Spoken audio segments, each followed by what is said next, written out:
যেই দাতা কর্ণ পালা গাবে, ওরে বিধি নারী জনমায় কেন বা দিল, এই কোয়ার সাথে সাথে গড়ো গড়ি আরম্ভ হয়ে যাবে। এই নারী জনম শুধু কান পাল লাগে, গান লাগিয়ে গেছে, জম্বের গাওয়া গাইছে মাই, কিন্তু কি কইয়ে কান দিয়ে।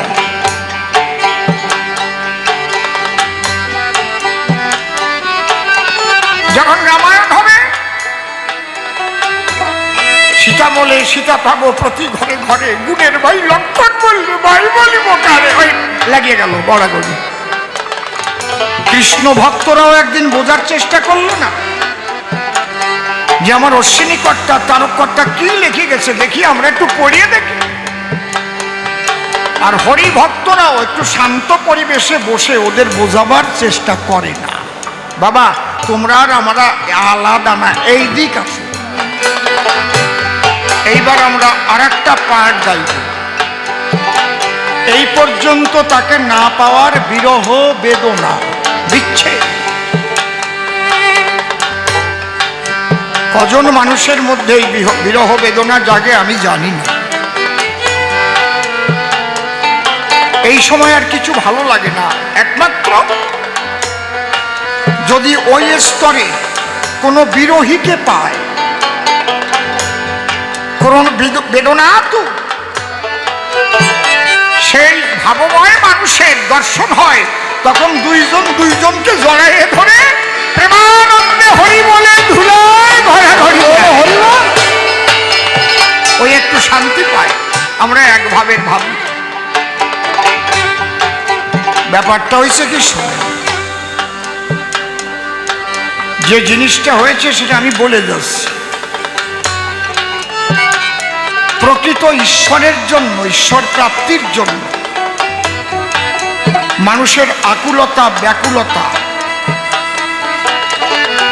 জাগা মানুষ খুব কম, খুব কম।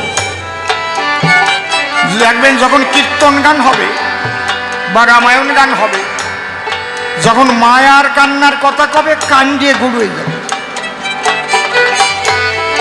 রাগ করবেন নাকি? যেই দাতা কর্ণ পালা গাবে, ওরে বিধি নারী জনমায় কেন বা দিল, এই কোয়ার সাথে সাথে গড়ো গড়ি আরম্ভ হয়ে যাবে। এই নারী জনম শুধু কান পাল লাগে, গান লাগিয়ে গেছে, জম্বের গাওয়া গাইছে মাই, কিন্তু কি কইয়ে কান দিয়ে।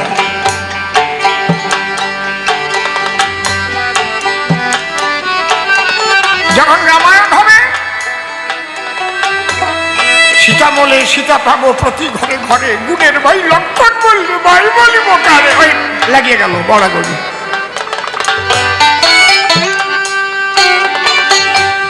কিন্তু আমি যে এসেছিলাম ঈশ্বরের কাছ থেকে, আমি তার কাছে কবে আবার ফিরে যাব, তাকে কবে পাব, এই ভাবো না। কয়জন মানুষ ভাবো, যার যার মনের কথা সে ভাবে নিয়ে।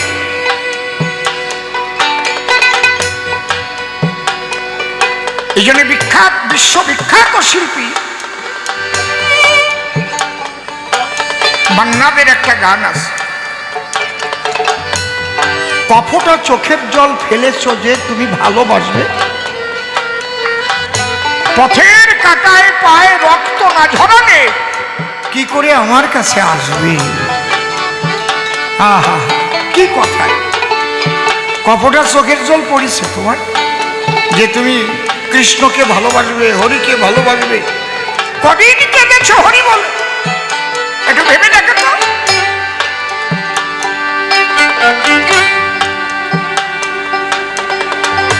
এই জন্য আমার অশ্বিনী কর্তা বললেন, এই যে বিরহ বেদনা, যখন এই বেদনাহত হয়ে ঈশ্বরের জন্য পাগল হয়ে যায়, তখন ঈশ্বরের ঝলক দর্শন হয়। ওই যে কখনো দেখলো একটু, হ্যাঁ ওই তো তখন কি হয়, লেগে সেই রূপের ছটা খসে গেল পঞ্চকাটা, চাঁদপুরের পর দিয়ে বাঁকা তরঙ্গে সাঁতার খেলতেছে।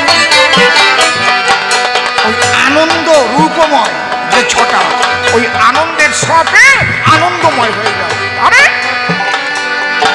লেগে সেই রূপের ছটা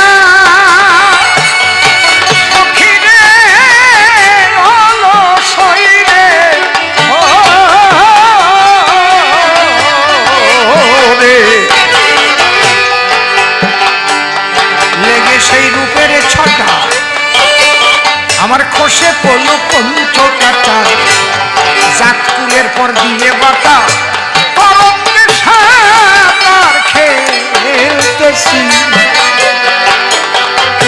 আমি যেদিকে ফিরাই আখি সরি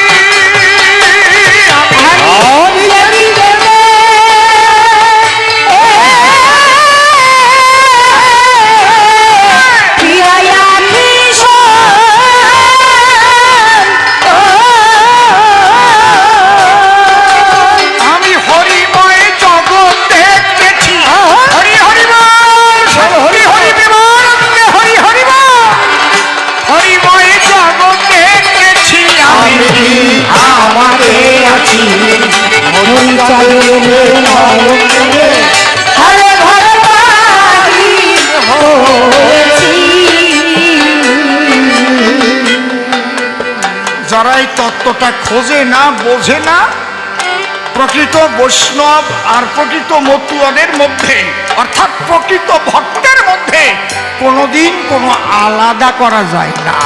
এক এই যে ভাবটা, এই ভাবটাই হচ্ছে মহাভাব বলে। এই জন্য আমার তারক গোসাই লিখেছে, তারক কয় পাগল যারা গোপী তারা ধনকে তোরা ওই পাগল। কৃষ্ণ ভক্তরাও একদিন বোঝার চেষ্টা করলো না যে আমার অশ্বিনী কর্তা তারক কর্তা কি লিখে গেছে, দেখি আমরা একটু পড়িয়ে দেখি। আর হরি ভক্তরাও একটু শান্ত পরিবেশে বসে ওদের বোঝাবার চেষ্টা করে না। বাবা তোমরা আর আমরা আলাদা না, এই দিক আসো। মালা আলাদা হতে পারে, ভাবের বেলা যদি কেউ প্রকৃত সেইভাবে বিভাবিত হয় তাহলে আলাদা কিছু হয়। আর এই মহাভাবে কেন্দ্রই হচ্ছে ব্রজধাম বৃন্দাবন। এখান থেকেই প্রেমটা প্রথম সৃষ্টি হয়েছে, প্রেমময়ী রাধা রানীর খাস ভান্ডার থেকে। এবং সেই প্রেম দেবার তরে শ্রীকৃষ্ণ রাধা রানীর ভাবকান্তি বিলাস সঙ্গে ধরে শ্রীমান মহাপ্রভু হয়ে নদিয়ায় এসেছিল। ওই প্রেম যখন দিতে গেল তৎকালীন সময়ের যারা সমাজপতি ব্রাহ্মণরা তার বিরোধিতা করল না, কারণ এই প্রেমের প্রেমিক যারা হয় তার জাত কুলমান থাকে না। তো ওই যে লেগে সেই রূপের ছটা খসে পড়লো পঞ্চকাটা জাতকুলের পর দিয়ে বাটা তরঙ্গে সাঁতার খেলতে।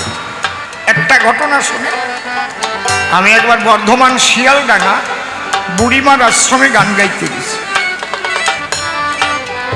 ওখানে এক গোসাই আছে, নামটা আমি বলবো না, অন ক্যামেরা তো। ওই গোসাই ভালো গোসাই, দাদার সঙ্গে তিলক কাটা, তুলসীর মালা মোটা মোটা, তার চাইতে বেশি মোটা পইটা। আমার কাছে যখন এসেছে, আমার তো অভ্যাস কাউকে দেখলে আমি প্রণাম করি, মস্তক অবনত করি, কারণ শ্রী ঠাকুর ভবা পাগলা এই শিক্ষা আমাকে দিয়েছেন। তখন তো ওই ভাঙা সিগন্যাল ছিল, পাখা সিগন্যাল। রেল লাইনে রেলগাড়ি যখন আসতো ওই পাখা ভাঙিয়ে পড়তো, তারপরে গাড়ি দৌড়তো। ওগুলো তো এখন আর নাই, আপনারা দেখছেন বনগাঁতেও ছিল। পাগল একদিন বলছে, শালা দেখছিস ওই সিগন্যাল খাড়া থাকলে কিন্তু গাড়ি ঢোকে না, সে যত বড় এক্সপ্রেস হোক দাঁড়াই যাবে, দাঁড়াবে তো নাকি। আর আসে কোন সময় গাড়ি, যখন ওই পাখা ভাঙিয়ে পড়ে। তাই ওই খাড়া সম্বলের মতো থাকিস না, মস্তক সাধুগুরু বৈষ্ণবের চরণ তলে অবনত করিস, তাহলে কিছু পাবি, গাড়ি ঢুকবে।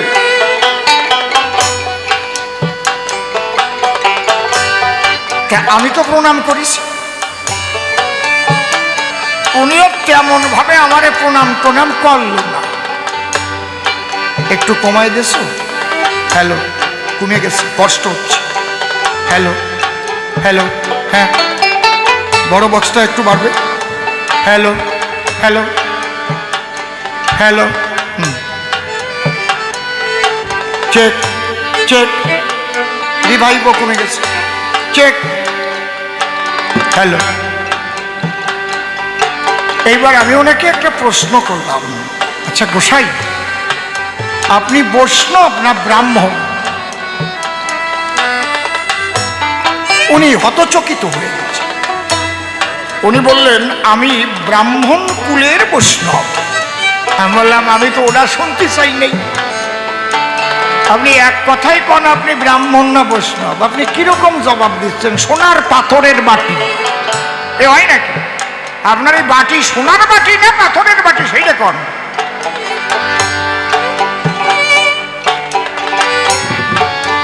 উনি আবার বললেন, আমি ব্রাহ্মণ কুলের বৈষ্ণব। আমি বললাম, এটা হয় না। কেন হয় না? আমি বললাম, আপনার যতদিন কুলের গৌরব থাকবে ততদিন আপনার বৈষ্ণবত্ব জাগবে না। যেদিন আপনার বৈষ্ণবত্ব জাগবে সেদিন আর কুলের গৌরব থাকবে না। হরি হরি। কিরকম? আমি বললাম, তাহলে আপনি আগে বলেন, শ্রীমান মহাপ্রভু তার নিজের গলার পৈতাটা গাধার গলায় দিয়ে দিছিল কেন? ছোট বাজার, ছোট।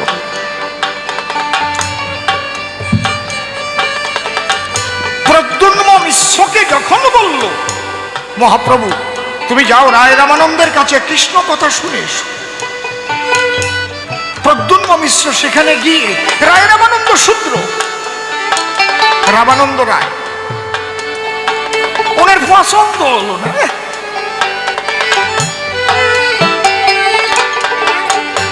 দেখে একাধিক রমণী তাকে আসে ঘিরে,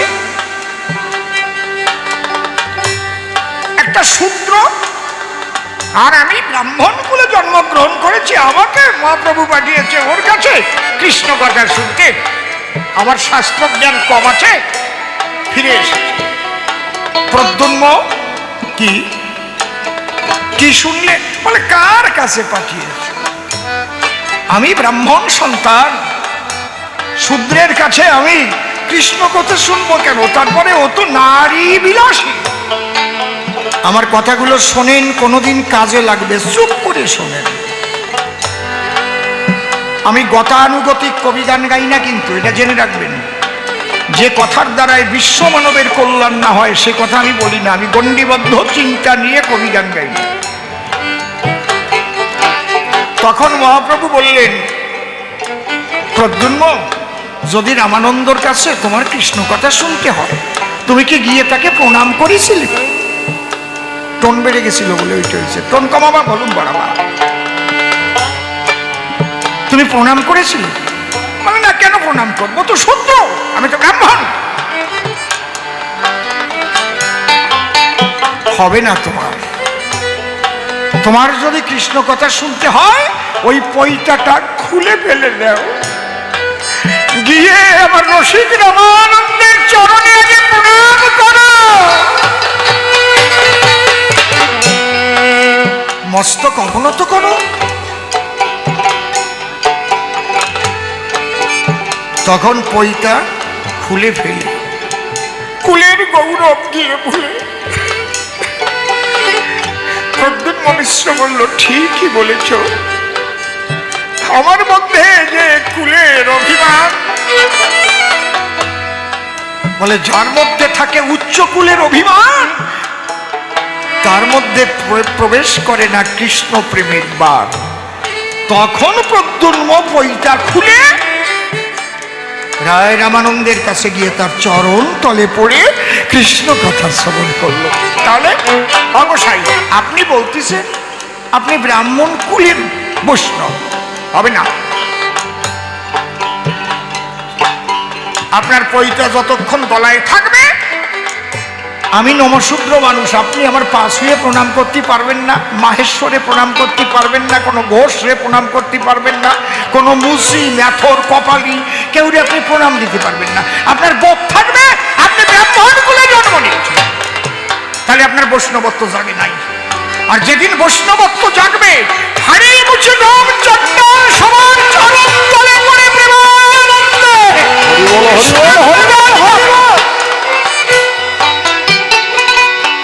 চৈতন্য চরিতামৃত দিয়ে আঘাত করেছি, ভাজলি আমি নেই। আমি তো একটাও শাস্ত্র ছাড়া কথা বলবো না। উনি ভোম করে উঠে গেল। মিনিট 15-র মধ্যে, কি সেমন মিনিট 15-র ভিতরে পইটা টইতে ছিঁড়ে বুড়ে নিয়ে আসে দুরুম করে আমার পায়ে পড়েছে। বলে আমি আর ব্রাহ্মণ হতে চাই না, আমি বৈষ্ণব হব, আমি সবার চরণ ধুলি দেব। হরি হরি বল, হরি বল।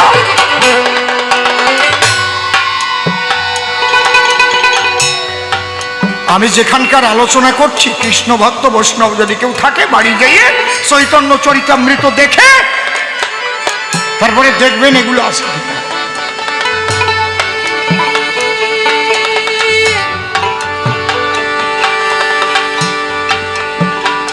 আমি বললাম আপনি আজকের থেকে বৈষ্ণব হলেন। বুঝতে পারছেন কি বলছি?